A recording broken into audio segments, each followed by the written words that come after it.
Obviously nutrition is number one, but it's super critical that we optimize our strength workouts because a lot of the public perception is that you sweat hard and you do these F45s and that's what drives transformation.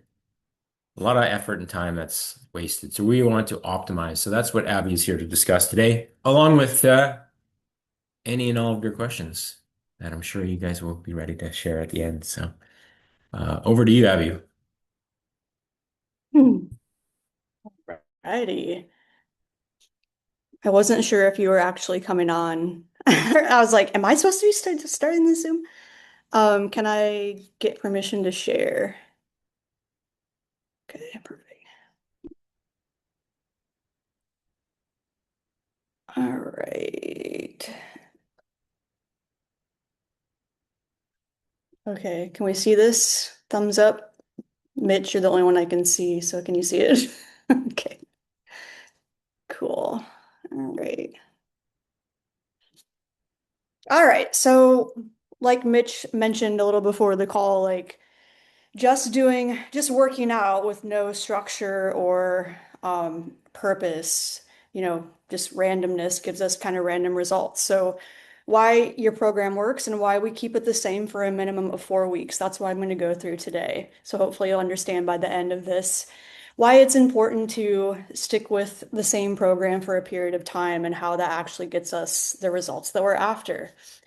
So the problem is constantly varied sounds great, but it really isn't.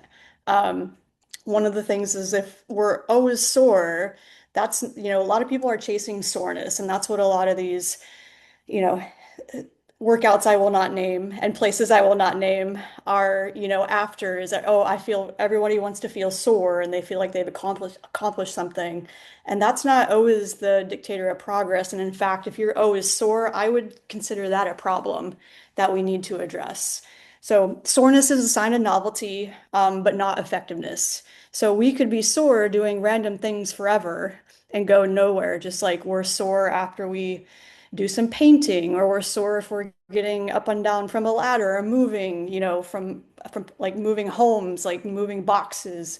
We are sore doing all those things. So that's not a very good indicator of progress. It just means that we used our body in a different way.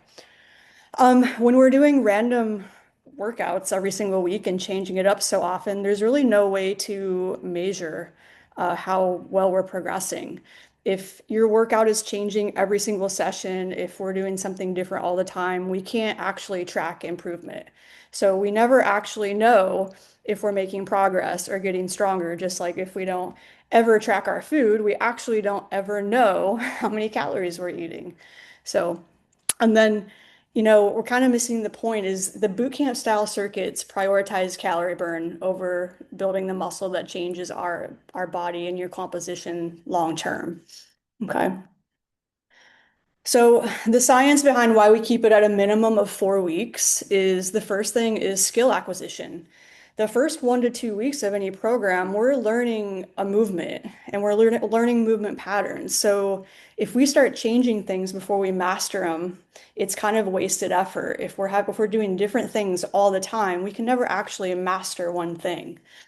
The second thing is progressive overload.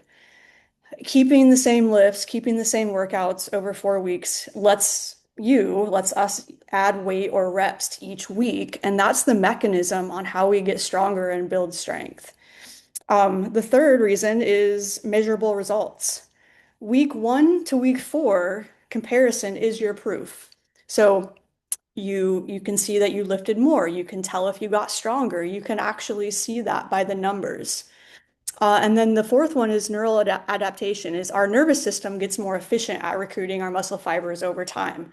So this happens over a period of weeks, not just, one session and constantly changing things. We don't get that benefit. So let's talk a little bit about what actually changes our body and the difference between high intensity circuits in these boot camps and these classes versus structured strength training. High intensity circuits are going to burn calories during that session only. It's also going to, our cortisol is going to be constantly elevated. And our cortisol is going to get elevated, from various things, but that is going to also equal muscle breakdown a lot with these workouts. We have no progressive overload possible when we're constantly doing different things and constantly in this hit mode and constantly just wanting to sweat. Our body's going to adapt quickly to these high intensity circuits, and then we're going to get diminishing returns. And then this is one of the biggest ones, me being in the physical therapy space, um, the amount of injuries, the injury risk with fatigue and novelty for a lot of these workouts, like I said, I'm going to keep my mouth shut in naming a lot of these workouts, but I had a lot of clients over the years that came from a um, specific place that just had so many injuries. So with structured strength training, we're going to elevate our metabolism 24 to 48 hours after the fact. Okay, so more long-term metabolism benefits. We're actually going to build muscle. When we build muscle, we burn more calories overall at rest. And progressive overload, where we can actually measure our progress. When we have a repeated stimulus where we're doing a movement and mastering it, our body gets to adapt. And when we adapt, that's when we have the ability to get stronger. Okay, so like I said in the previous slide, we have that neural adaptation that's going to last long term. And then we also have lower risk for injury through skill development. We get better at movements. We're not going super fast with super heavy. We're not doing all these different things, and the body, just can't handle those things that are in the high intensity workouts. So the system is how to get the most from your 4 week workouts, your 4 week block. The first week, like I said, I guess you'd call it an acclimation week, is learning the patterns. So that's where we really want to focus on our form and getting comfortable with the movements. Logging your weights at the start. The first week, especially of any new program, should not be super hard because we are still learning, adapting, learning how the workout is structured. Most of you are working out at home with dumbbells, so it's not like you have to figure out where in the gym you're going. But just learning the movement in general, working on your range of motion. And then week 2, we can push a little bit harder. I would consider it still maybe an acclimation week to the workout, and you're still learning a little bit, but you have a better sense of the program. So we're adding a small amount of weight, or maybe we're adding an extra rep than we did the first week. So you know what's coming, because you already had a week under your belt. So use that and utilize that in your second week. And then week 3 is when we can start to really make that progress. Just beating week 2, small PR attempts where you're going to that. I've talked about this in the past and done trainings on it where we should feel like we're only getting about 1 to 2 more reps with good form by the end of our timed sets. And this is where the real growth happens. This is where the strength gains happen when we start really progressing in our lifts, whether we add weight, whether we add a rep, whether we add or we're slowing down our tempo and going a little bit slower. And then that fourth week is, let's really test ourselves. Let's really try to, beat week 3 and definitely compared to week 1. We can then see how far we've come over time and over those 4 weeks. And then we celebrate. And then we, do the next program. So the bottom line is the goal isn't to feel destroyed or, how much can I sweat? How sore can I be? The goal is to get stronger. So consistency with structured program beats random intensity every time. To me, 4 weeks is the minimum to see real adaptation. So we need to trust that process.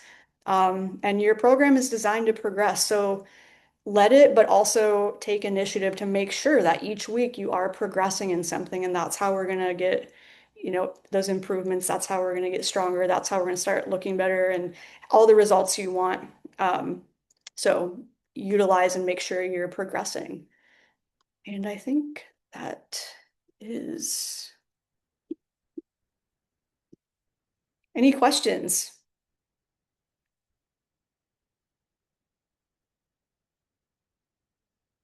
Okay. Are we all making sure we're doing that? Are you progressing from week 1 to week 4? Sandy's the only one. Okay, good. All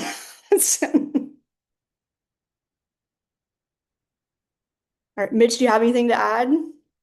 I guess everyone's on point with Yeah, it. we've had a couple quiet weeks with the feedback on these calls. I don't know, but no, I think you summarized it nicely. I think the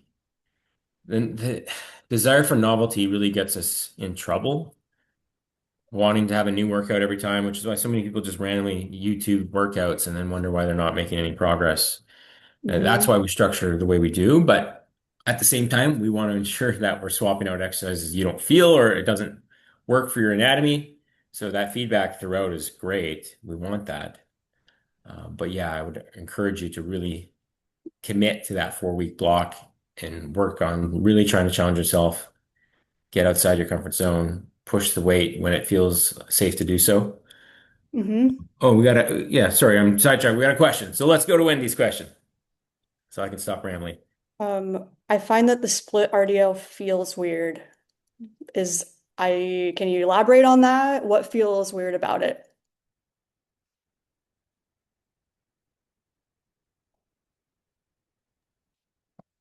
Yeah, and feel free to unmute, guys. It's just Yeah.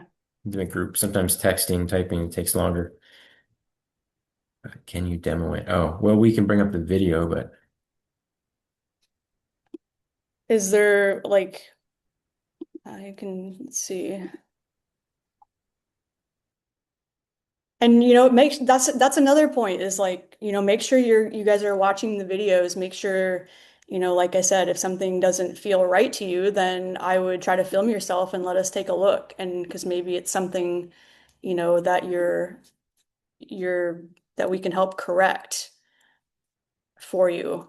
Are you talking about the glute focus dumbbell RDL, or you're talking about the split one, I think you said. Let's see here.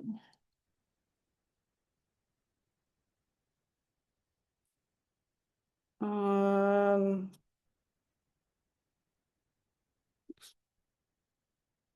I lost my Zoom. You should be feeling it in your glutes, maybe a little bit of your low back and, a little bit of your hamstring. So if you're not feeling it in those places, then I would probably, which I don't know unless I see you do it, is you're probably not hinging back. You're probably more squatting down. Does that make sense?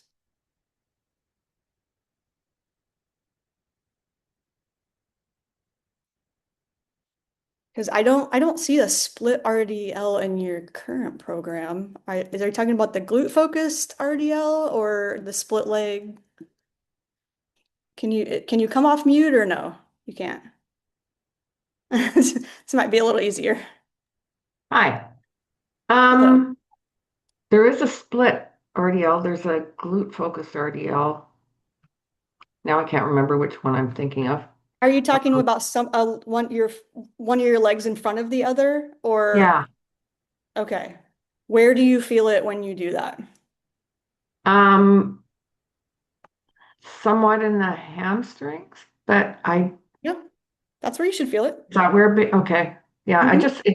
it's a very awkward, for me, a very awkward movement. So it's like, okay, am I doing it right? I don't know. It just feels weird to me. Is it because it's a new move that you've Well, I've never done never, before? well, never did it before this program, no. So yeah, Yeah. everything new is feels weird, right? And awkward. I mean, I can show you a little bit about some mistakes that I see on that one. The first one is, hey, Okay. the first one is people have their back leg directly behind their front leg. Okay. We don't want to do that. We want to step out and back. So that may be one of the issues. Is that people have their back leg directly behind, which is going to cause some instability and awkwardness. So I would first look at that. Are my legs, split apart a little bit so I have some, support and stability? Okay. Feel like you're okay there? Or Yeah. okay. Yeah. Okay. Yeah, Okay. that makes Then sense. then the next one is when you're doing it, you want to make sure this back leg, so you might be putting too much weight on the back leg too. Okay. So we want to come forward a little bit and just use this leg as balance. Okay. So, so you can see my hips here. So when we're doing, see how I'm just coming from, I'm hinging forward and I'm not squatting down. So Yeah. are you hinging forward, slight bend in the knee? I feel it right in my hamstring there when I do that. Versus if you're doing this and I get that too much of that knee bend, I'm not going to feel anything back here. Okay. Okay. So I'm pushing the door close with my butt. Okay. Does anything look like maybe you're not doing exactly what? Yeah, I think probably the position of the back leg Okay. being too narrow. Yep, that's a big one that I usually see. And the only reason well, I've seen that a lot, but I was actually with my husband in the gym the other day and he was doing them and I'm like, "Hey, your back leg is too much behind you," because he's like, "Oh, this feels weird." So it was like literally the exact same scenario. So I've seen that a lot. So make sure you get that base of support. Okay, thank you. Hmm. Thank you for asking the question. Yeah, anyone else have an exercise they want to go through? We can even pull up the video. I think the split stance one is actually you demoing in the app, Abby, so it should be pretty good. Oh Yeah. yeah, because I Yeah. actually go through quite the tutorial when I'm putting in there. Yeah, it's a little more depth in the library we have access to. Hmm. So yeah, yeah, I see that now on her program. So yeah, I would just review that video if you go through it. Yeah, I'm watching on my end, but you pretty much nailed it already with what you showed. So Yeah. cool. So I'll try Okay. to demonstrate the best I can. Yeah.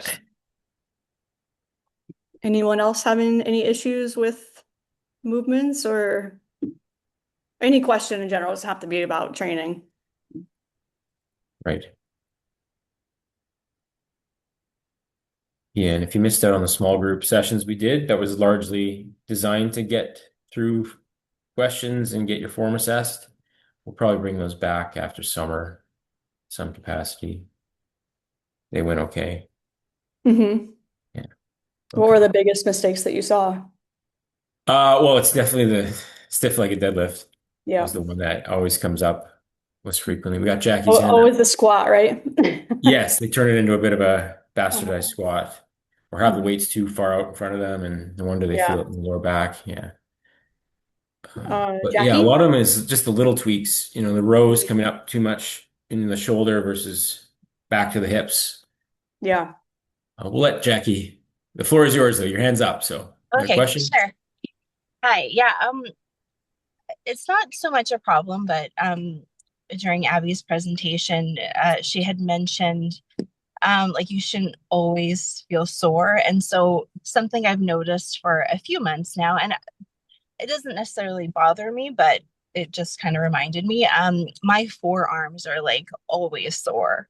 And I don't know if that's just like a normal part of, like lifting weights. And I mean, for my lower body, obviously I use heavier weights and so I don't know. I'm curious of what your thoughts are. If that's just like a normal part of sorry, lifting weights, or if it's something I need to change, or maybe get some kind of different weights, or I don't know. I'm curious what your thoughts are. Yeah. I mean I don't think your forearm should always be sore all the time. I think that a few things could be happening is are how hard are you actually gripping the weights? Because I think sometimes people grip the weights way too tight. So that might be something consciously to think about. Is people really want to hold on to those weights? And if you do that, if you just grip like a tight fist right now, your forearms are gonna work. So you're putting a lot of, we have to hold the weights obviously, but try to loosen your grip on some of those movements, would be my first thing. The second thing is, especially with lower movements. I have very, very small hands, so my grip is always a limiting factor in lower body movements. So wearing some type of uh, I call them, or I have Versa grips, but to actual wrist grips that grip onto the weight. So then I don't have to hold, it doesn't, I can get stronger without my grip being the limiting factor. Does that make sense?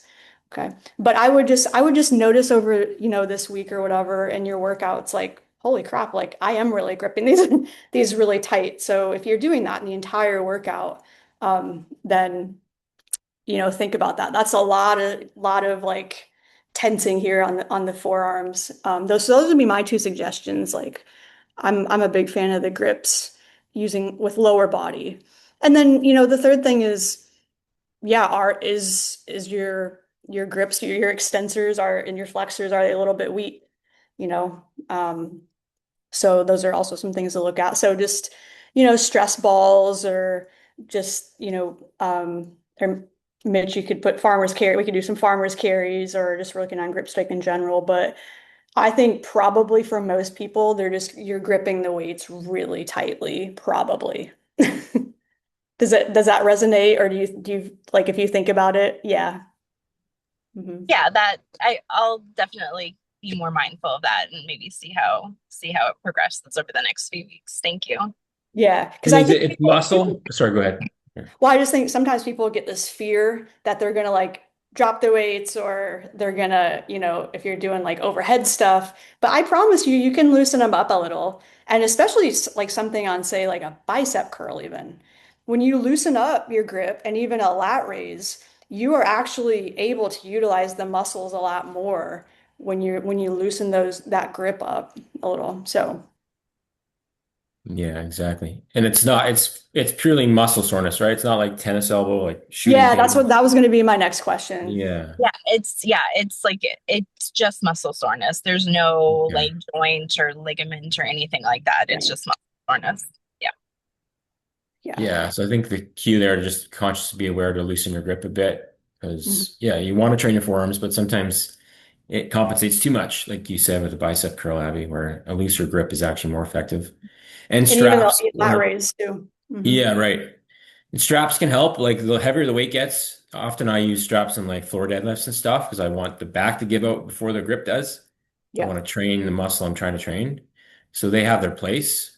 You don't want to rely on them for everything because you do want to have No. strong grip too. But I think that might be something to consider if that obvious tip doesn't help of just loosening your grip some.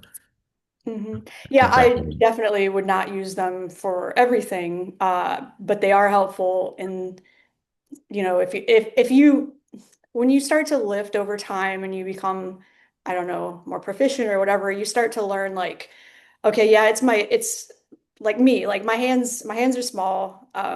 My grip gives out, but I know that I can do a lot more weight with a deadlift, for instance. So I have to wear the grips or else it's like I can't increase my weight anymore, because of my hands and my grip. But yeah. Yeah, you beat me to it, Mitch. I was gonna ask if it was like, some type of tendonitis issue during the workouts, and that would be a whole different Mhm. conversation. But yeah, if it's just general soreness you're feeling it after the workouts, then yeah, for sure, different.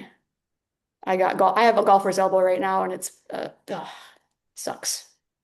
Yeah, those can really linger if you're not careful. So. Glad Forever. it's not that, or either a version of the tennis or elbow or golfers. I'm gonna try a brace today. So Okay, yeah, yeah, lucky enough, nice, I know how to work around things like that and figure out different ways, but it's not a fun thing to go through. no doubt. Awesome. Anyone else have questions or specific to workouts, but it doesn't have to be? As usual, open the floor. For those attending Saturday, hopefully you've got all the information you need. I'm not the best event planner, I've realized. So maybe I should outsource this next time, but I always forget a few important details. So if anything comes to mind that you've been sent, I know Sandy's on the list. Wendy would have a long way to go to get here. Who else is coming? I think that's it Uh, for this are group. you getting But Coke? Are you getting Coke Zero? Sandy wants to know. oh yes, that will be in the fridge, of course. I would not go without that for a day or two. So yes, you'll all benefit from that. How And the many meal do you have options were coming? sent. Sorry, what? How many people are coming? 25 was the cap. I think one had to kind of cancel last minute. So what does that make it? 24? Okay. It'll be a full house. And of course, Wow. the forecast is for 12 Rain? degrees and Oh, rain. So, ugh, goodness. let's hope that kind of changes because it's a huge deck for doing yoga on, and there's a beach right Oh there. no. So we don't want to be confined to the cabin the whole Here- time. I But have a quick question for Abby, if I could. go for it. Mhm. Um, Several years ago, I tore right through my supraspinatus, my right shoulder, and part of a bicep tendon. But the side lifts, I don't know what you call them, lateral raises, I guess, arm raises. And I'm using 3 pounds. I mean, my left arm can handle it. My right arm gets super tired right away. I can bear my form goes basically. And I mean, 3 pounds is like nothing, you know, really. Is there something else I should be doing, could be doing, or I mean, a torn ligament, I would really recommend in-person rehab if it's, completely torn uh, like that. yeah, And I've done that. I mean, it was years ago now. It's just that it limits what I can do away from my body, on the right side, right? So just stick with the 3 pounds and keep working at it. I'm sure there's other muscles that have taken over time, but yeah, there's probably a lot of composition going on. And, honestly, I would look at getting into some physio again. Even oh, if somebody can get you a program. mhm. It sounds like that would be beneficial to really, just establish the tendons and ligaments and just working those smaller muscles in there and see what they recommend, Okay, what you should and should not be doing. Because okay, um, with that kind of stuff, like unless I was like because I have a torn bicep tendon as well, and some of those same issues, and but you and I might be different. I've learned to kind of navigate and what I can and can't do, but I would really just for something like that, I would get with a physio and just see what they yeah, recommend as far as um, some rehab type stuff. That would okay. be Mitch had mentioned that I should see my physio again and see if there's any. So with those lateral raises, just keep doing them, but just keep that weight light. Like I mean, which muscles is I that? always say do not there's like a time and place for pain, like no pain, no gain, but I would not do any ranges that hurt. So Mhm. if it's weak, that's a different story. If it's ouch, this hurts, and every time I go up and weight, it hurts, then yeah, we probably shouldn't be doing it. And we Mhm. should, I don't know what your range of motion is like, but we have to establish range of motion first before we add strength, Yeah, before we add weight. Um, like I have all range of motion, so I just I make do too. It's just adjustments. it fatigues really quick and like compared to the left, right? So If it's I just just wondered if there was fatigue, another. I would keep doing it. Okay. Yeah, I wouldn't stop doing it if it's just a fatigue thing. Yeah. Because which muscles is that developing when you do that? Like what are we working on when you do that When you lateral develop, arm yeah, raise? working that rotator cuff, the outside mainly, Okay. Okay. that Okay. middle muscle. Yeah. hmm Okay. Thank You you. could you could also try, when you bend your elbow a little bit, like, or this all boils down to like, yeah, and how are you performing the movement? Are you straight? Are you going too straight and back? I would bring yourself in a little bit more. Um, you know, Okay. like here's how I do lat raises anyway, because and how I recommend people do them is you want to make sure that you have a slight bend in that elbow, that you loosen that grip. And, I'm not out here. I'm a little more, I come in front of my body and do them this way. Does that make sense? Okay. Yeah. Yeah. On the video, it looks like the person's going straight out from, not in a bit. So I'll try Yeah. that. You definitely don't want to go straight out. So if that's what the video says, I'll go in there and we need to look at that. Okay. Thank you. Yeah, no problem. I'm the shoulder girl, that's for sure. I mean, I'll try to do what I can to help you. Yeah, I'm the same way. I like it a little bit out in front of me, like I'm flying Mhm. like a bird versus straight Yes. diagonal. And some of these videos are emphasizing, but if you feel like a pinching sensation when you go straight out, I find it's just a little smoother out in front of you slightly. So play around with where it feels best and then just work that group, I would suggest. Yep. Awesome. It's definitely not all black and white. No. We've definitely not. I'm just really quick just seeing if uh single arm see how it looks in the video. Yeah, the app No, databases she's is actually bad, but going, is it's she? actually, she's going like, I feel like it's an optical illusion because I feel like the video she is actually fairly at a 45-degree angle, and with the dumbbell single arm lat raise, or that she's going a little bit in front of the body, but we can definitely get a better video to show that. So, yeah. Awesome. Irene's joined us. Any questions for Saturday? I know you're on the guest list, so I'm hoping that I've done a good enough job getting the word out on where to go and where to be and what to bring. But anything on your end, Irene? I know you just jumped in, so all good? Oh, you're muted. I can't hear a word you're saying. There you are. But I'm not up to speed so far with what you've been doing today. But yeah, the using the machines has been a lot better. I mean, and now that I'm getting used to how to set them up, I can change the weights a lot more than I could before. So that's good. Nice. Yeah, and someone from your building contacted me on LinkedIn saying, Oh, "Hey, I met your client Irene and I helped her out with the gym." So can't remember her name now, but that's awesome connection. All right. Well, we can leave it there, guys. Hopefully, this is a helpful discussion. We'll get the replay out next few hours, hopefully, once it renders. And again, don't be shy. Send us those videos if you're not sure on a exercise. Or even if you like, if you don't want to send the video, like I highly suggest you do, but just ask the questions.